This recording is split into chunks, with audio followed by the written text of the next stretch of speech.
Tout débute par une question. Pas une question anodine, mais une interrogation qui perce l'orgueil et le savoir. Moïse, que la paix soit sur lui, un prophète qui pouvait parler directement à Allah, se voit demander un jour « Y aurait-il quelqu'un qui sait plus que toi ?» Il répondit « Sincère, non !» Mais la réponse divine fut instantanée, tranchante. « Oui, il y a, à la jonction des deux mers, un de mes serviteurs à qui j'ai octroyé une science exceptionnelle. » Ce moment bouleverse tout. Le prophète, fort, sage, maître de miracles, se voit envoyé non pas pour commander, mais pour apprendre. Non pas auprès d'un roi ou d'un maître célèbre, mais auprès d'un homme dont le nom n'apparaît pas dans le Coran. Un homme caché, mais honoré par le divin. Moïse se prépare, intérieurement et extérieurement. Il emmène un jeune compagnon, appelé Ya, et part, sans carte ni boussole, guidé seulement par un signe. Quand ton poisson disparaîtra, tu seras arrivé. Le temps passe, le soleil brûle, la terre s'étend à perte de vue. Ils atteignent un rocher au bord de la mer et s'arrêtent. Le monde semble retenir son souffle. La nuit, un prodige silencieux se produit. Le poisson, cuit, mort, revient à la vie, glisse dans la mer sans trace. Seulement un mystère. Ils ne l'aperçoivent pas tout de suite. Il continua. Mais plus tard, quand Moïse veut manger, le poisson a disparu. À l'endroit même où les eaux se rencontrent. C'est le signe. Avec le cœur en alerte, il fait demi-tour. Ils reviennent au rocher. Au bord de la mer, un homme se tient là, immobile, comme figé depuis des années, ou juste depuis cet instant. Il ne parle pas, il n'en a pas besoin. Moïse s'avance, humble, respectueux. Ce nouveau chapitre n'est pas un voyage ordinaire, c'est l'abandon du connu, le désapprentissage de ce que l'on croyait savoir. Ce qui les attend va tester les limites même de la patience, de la justice et de la foi.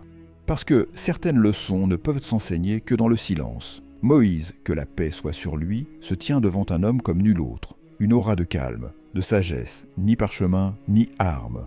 Juste une présence puissante qui n'a rien à prouver.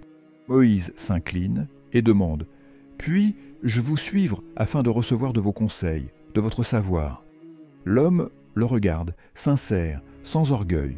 « Tu ne me supporteras pas, dit-il doucement. Comment pourrais-tu faire preuve de patience face à ce que tu ne comprennes pas encore pleinement ? Ce n'est pas une provocation, c'est un avertissement. » Moïse, résolu, répond « Si Allah le veut, tu me trouveras patient, et je ne te désobéirai en rien. » L'homme acquiesce, calme. « Alors ne me pose aucune question, jusqu'à ce que je choisisse de t'expliquer. » Ainsi débute le voyage. Deux hommes, côte à côte. L'un est prophète, l'autre serviteur, porteur d'un savoir qui vient de l'invisible. Mais c'est Moïse qui doit observer, apprendre, rester silencieux. Ce n'est pas une simple épreuve d'endurance, mais un lâcher-prise total, abandonner l'idée que toute sagesse doit immédiatement faire sens. Ils avancent pendant le silence. Terre, mer, ciel, rien ne se produit. Aucun miracle, juste une leçon qui attend dans l'ordinaire. Puis la première épreuve les surprend.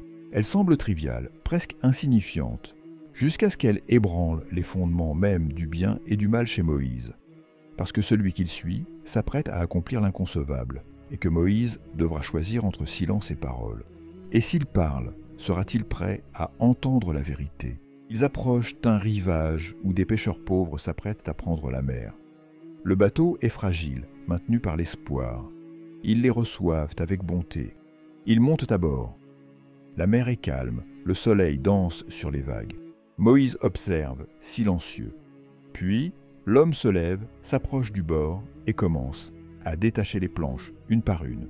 L'eau s'infiltre, le bois gémit, le bateau se défait. Moïse se lève, stupéfait. « Vous l'avez endommagé pour couler les occupants ?» Sa voix résonne. Il s'est brisé devant la justice. L'homme se retourne, impassible, un rappel discret. « Ne t'avais-je pas dit que tu ne pouvais supporter la patience avec moi ?» Moïse réalise son erreur. Il avait promis le silence. Ce qu'il a oublié était trop grave. Il baisse la tête. « Ne me tiens pas rigueur, ne sois pas trop dur avec moi. » Et il est pardonné. Le voyage continue. Mais tout a changé, dans le bateau et dans le cœur de Moïse. Ce n'est pas le danger, mais la remise en question du bien, de la miséricorde, du mal qui pèse désormais. Quelle sagesse brise un bien pour le protéger? Pourquoi nuire à ceux qui offraient en bonté? Les questions tourbillonnent en silence. Les réponses viendront. Le bateau, brisé mais flottant, reste derrière eux tandis qu'ils marchent vers un village désert. Le temps suspendu, puis un enfant apparaît, jeune, innocent, inconscient de l'instant violent qui va suivre. L'homme s'avance, sans un mot, et ôte la vie de l'enfant. Instantané. Le monde devient sourd. Moïse s'avance, voix gémissante. « Avez-vous ôté une âme pure sans raison ?» C'était monstrueux. Son cœur hurle d'horreur. L'homme répond, calme et grave. « Ne t'avais-je pas dit que tu ne pourrais être patient avec moi ?» Une seconde fois, Moïse comprend qu'il a parlé trop tôt, que son cœur n'est pas prêt. Il se tait, brisé. Ils reprennent le chemin. « Moi aussi, me dis-tu, pourquoi tu es un enfant ? Quelle raison divine pourrait justifier cela ? » Aucune réponse, juste le vent. Et deux voyageurs, l'un apprenant à faire confiance, l'autre porteur d'un savoir que l'œil ne peut saisir. La dernière épreuve approche, pas de mort, ni de dévastation, juste un acte discret de bonté. Et cela suffira à faire vaciller Moïse encore. Ils entrent dans une ville hostile, froide, fatigués, affamés, ils cherchent de l'aide. Toutes les portes restent closes, sauf une, un mur ancien, fissuré, prêt à s'effondrer. L'homme s'approche, s'agenouille et pierre par pierre le répare, sans mots, sans rétribution. Moïse observe, stupéfait. Quand le mur est reconstruit, l'homme s'en va. Moïse réagit, prudent. Tu aurais pu demander une récompense. Sa voix tremble. Derrière sa retenue, une souffrance sincère. Pourquoi servir ceux qui vous ignorent ? L'homme le regarde, bienveillant. Moïse a fait tout ce qu'il pouvait, mais il n'est pas encore prêt à comprendre ce qui se cache sous la surface. Il est temps de séparer leurs routes, mais pas avant de livrer le sens, la sagesse des actes. Il se tourne, laisse flotter sa cape. Sa voix calme confie le sens caché. Le bateau avait été saboté, non pour le détruire, mais pour le protéger. Un roi usurpait les navires bons, ce défaut mineur le sauvera des griffes du tyran. Ce qu'un homme croyait injuste était en fait miséricorde masquée. L'enfant. Ses parents étaient croyants, mais l'enfant aurait semé rébellion, souffrance. Allah, dans sa sagesse, l'a remplacé par un autre, meilleur, pur, miséricordieux. Moïse voit alors que ce qui semblait cruel était un bouclier contre un mal plus grand. Et le mur. Il était le gardien d'un trésor, celui de deux orphelins. Le mur n'était pas rebâti pour un village froid, mais pour protéger un bien jusqu'à ce que ceux-ci soient en âge de le réclamer. Moïse perçoit alors l'œuvre divine. Chaque acte, chaque geste trouvé judicieux, et tout tissé dans une sagesse patiente, précise, empreinte de miséricorde. Une miséricorde qu'Allah seul pouvait orchestrer. L'homme tourne les yeux vers Moïse et dit doucement « Je n'ai rien fait de moi-même. Tout cela était par ordre d'Allah. » Puis il disparaît, sans adieu. Moïse reste, seul, porteur d'une révélation. Ce qui semblait chaos est devenu perfection. Comprendre, pour la première fois, que toute douleur cache une sagesse plus vaste. Le voyage se clôt, mais son écho reste infini. Moïse se tient dans le silence post-révélation. Ce n'est pas confusion, mais conscience. 3 épreuves, 3 vérités. Le bateau brisé a protégé ses propriétaires du souverain brutal. L'enfant enlevé a épargné à ses parents une destruction spirituelle. Le mur reconstruit a préservé la récompense de 2 orphelins. Rien ne faisait sens sur le moment, tout prend sens à la fin. Ce n'est pas seulement l'histoire de Moïse et de l'homme mystérieux, c'est un miroir pour chaque cœur qui a déjà songé. Pourquoi ? Pourquoi cela est-il arrivé ? Cette histoire répond en silence. Ton Seigneur ne t'oublie jamais. Il protège sous la surface. Parfois, pour te donner ce dont tu as besoin, il retire ce que tu chérissais. La plus belle miséricorde est celle que tu ne reconnaîtras que bien plus tard. Moïse a ainsi appris que la patience n'est pas simplement attendre, c'est faire confiance, même lorsque la pièce est incomplète. Allah voit tout le tableau, même quand tu ne vois qu'un détail. La sagesse divine ne se goûte pas toujours douce. Parfois, elle ressemble à une perte, un cœur brisé, mais elle est toujours enveloppée de miséricorde. Et là, il y a la paix, pas parce que tout se passe comme tu le veux, mais parce que tout se passe comme Allah le sait nécessaire. La leçon de Moïse, que la paix soit sur lui, résonne à travers les âges. Une leçon de patience, de perspective, de confiance dans l'invisible. Chaque épreuve est un rappel silencieux.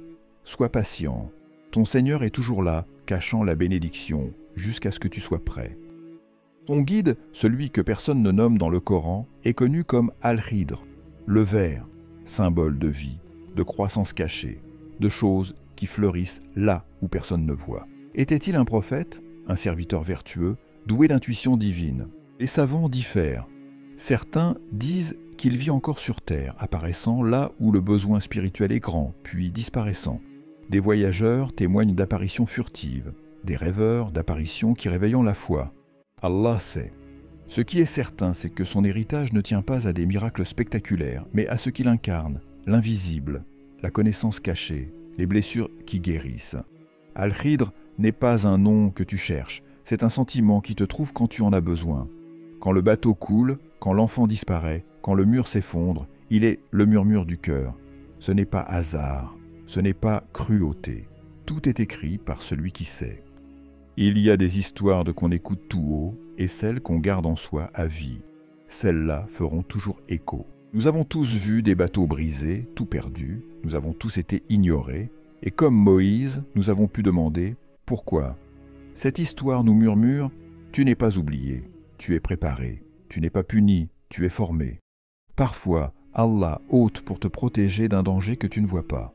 Parfois, il retarde ce que tu demandes, parce que le moment n'est pas venu. Et parfois, ce qui t'a brisé sauve ta foi. Ce récit n'est pas que de la patience, c'est de la perspective. Il t'apprend à prendre du recul, respirer, te rappeler que ta vue est limitée, que ta page actuelle n'est pas la fin du livre. La vie ne vient pas toujours expliquer, mais elle est ponctuée de signes. Cette histoire est l'un d'eux. Ton plan n'était pas brisé parce qu'il ne ressemblait pas au sien. Ce qui te semblait une impasse pouvait être une ouverture. Quand ton bateau est abîmé, ton monde bascule, un mur te barre le chemin. Souviens-toi de ce voyage. Souviens-toi que celui qui écrit ton histoire est le très miséricordieux, le très sage. Fais confiance, sois patient, avance avec espoir. Même quand rien ne fait sens, Allah ne se trompe jamais. Si cette histoire t'a touché, rappelez la confiance dans le plan invisible d'Allah, partage-la. Laisse un commentaire. Quelle scène t'a le plus ému? Et pour plus de récits qui nourrissent la foi, abonne-toi. Parfois, une seule histoire suffit à réaligner ton cœur avec celui qui ne t'oublie jamais. À la prochaine, dans Islam, Histoire vraie.